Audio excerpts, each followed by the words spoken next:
Hey up everyone, welcome back to the Rugby League History channel. Today on the channel, I'll be doing my tips and predictions for week 1 of the 2025 NRL Finals Series. There are 4 huge games to talk about, and I'm not going to say this is going to be the best final series ever like they do on telly or whatever, because they say that every year. But nevertheless, 4 big finals games to talk about, and I'm going to be previewing them. Throughout the year, I was pretty accurate on my tips. I was getting about 5 or 6 out of 8, usually every week. So let's see how we do in the finals. And the first finals game is on Friday night. It's the first qualifying final between Melbourne and Canterbury Bankstown. This one's being played at Amy Park in Melbourne. Melbourne finished the regular season in second and Canterbury Bankstown finished in third place. And it weren't so long ago that these two sides played each other in the regular season at Amy Park. These two sides have met 5 times in the finals before this. Canterbury's won 3 times, Melbourne's won twice. They've played each other in a grand final, which was 2012. The last time, however, that these two sides played in a finals match against each other were in 2014, where Canterbury staged a huge upset, defeating Melbourne in that match and eliminating them from the final series, and I remember that one quite well. Now, there are a couple of outs for this match, most notably with Melbourne. They're missing a few key players, and they come into this final series having lost 2 matches in a row, which is very rare for Melbourne. But they're at Amy Park, and for most teams, it's a graveyard going down there. It's so hard to beat them in Melbourne. And Canterbury Bankstown's got 1 or 2 players out as well, but they'll fancy their chances against Melbourne on Friday night. Who do I think is going to win this one, though? Look, if it was in Sydney, I'd be leaning more towards Canterbury, but because it's in Melbourne, there's just something about Melbourne when it comes to the finals at Amy Park. They rarely lose a finals match there. It's very, very, very rare. Since they've moved to Amy Park, by memory, they've only lost 3 or 4 matches there in the finals, so it's very rare when they do lose there. Canterbury will fancy their chances, no doubt, and I think a lot of tipsters will go for Canterbury, but there's just something about Melbourne, especially when their backs are up against the wall and they're missing key players. They've got like this one-man up mentality, and they always seem to grind out wins, whether it be they fall over the line or something goes their way. So I'm going to go for Melbourne to win this one, and I'm going to go for them to win by 1 or 12 points. The first elimination final is on Saturday, and it's between New Zealand and Penrith. This one's being played at Mount Smart Stadium in Auckland. New Zealand finished the regular season in 6th, and Penrith finished in 7th place. New Zealand and Penrith have played against each other 3 times in the final series, and Penrith have won all of them, the last being in 2023. New Zealand's form coming into this final series hasn't been great. I've been looking at some of their previous results. They've lost 2 matches in a row coming into the finals, but before that, they barely beat St George. They lost against Canterbury. They lost against the Gold Coast. They beat the Gold Coast, I should say. As I said earlier in the year, it just seems as soon as Luke Metcalf got injured, just the whole dynamic of the team changed.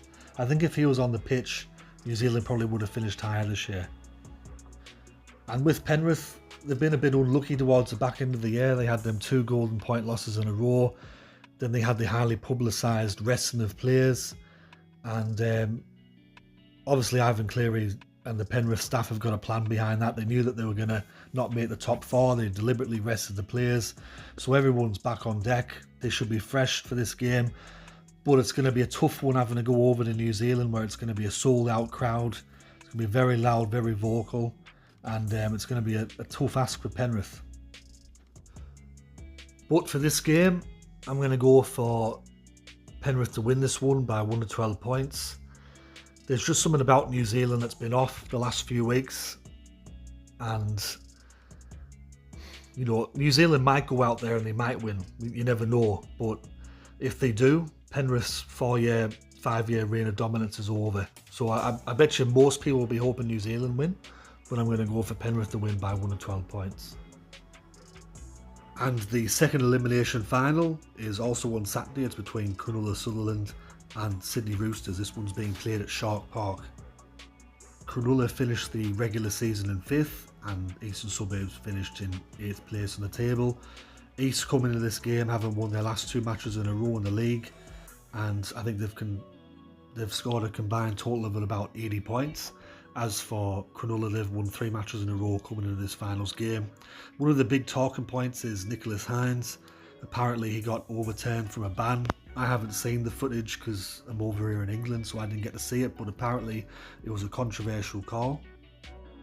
These two sides have met 3 times in the finals, and Eastern Suburbs has won all of these, including the last time, which happened at Shark Park, and a highly fancied Cronulla side were eliminated by 1 point against Sydney Roosters.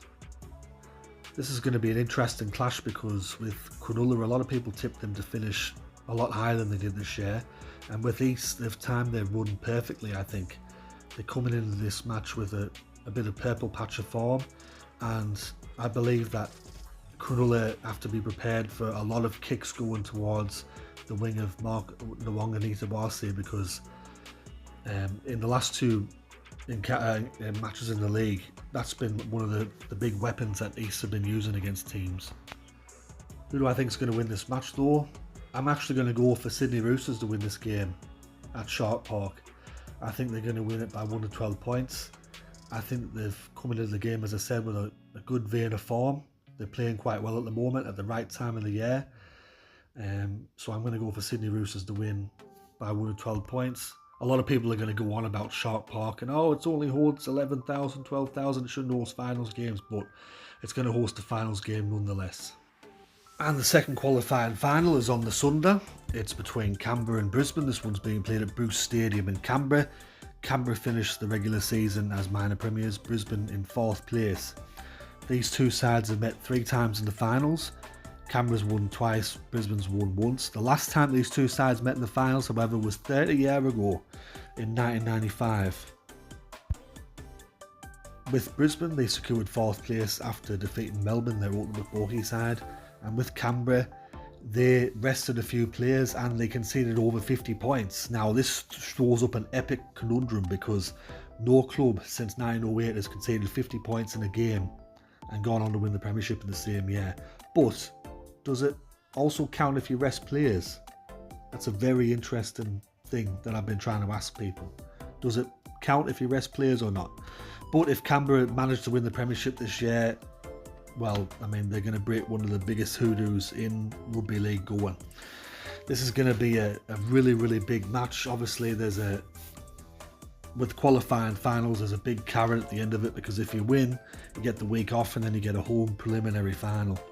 So both of these sides will be desperate to get the week off, get the home preliminary final. It's going to be a really tough game to call. I think this one's probably the hardest game to call of the week, I think. It's going to be a sellout crowd at Canberra there. Obviously all the bandwagoners are going to be out and everyone in Canberra that normally doesn't go, because when Canberra's doing shite they only get about 8 to 10,000. When they're winning they get sellouts and you get people going, oh, the Viking clap and all this shit, and they're going to the games and that. So it's going to be a pretty hostile atmosphere for Brisbane, but I'm going to go for Canberra to win this one. I think it's going to be a very, very good game, but I'm going to go for Canberra to win by 1 to 12 points. So that concludes my tips for week 1 of the finals in 2025. I hope you enjoyed this video. If you did, let me know in the comment section below and let me know who you're tipping. It's going to be an interesting week of finals. Obviously, for the people that don't have a team in it, it's better when your team's actually there, but people watch it nonetheless, don't they? So anyways, this has been Rugby League History, and I'll catch you all later in the next one. Ta-ra for now.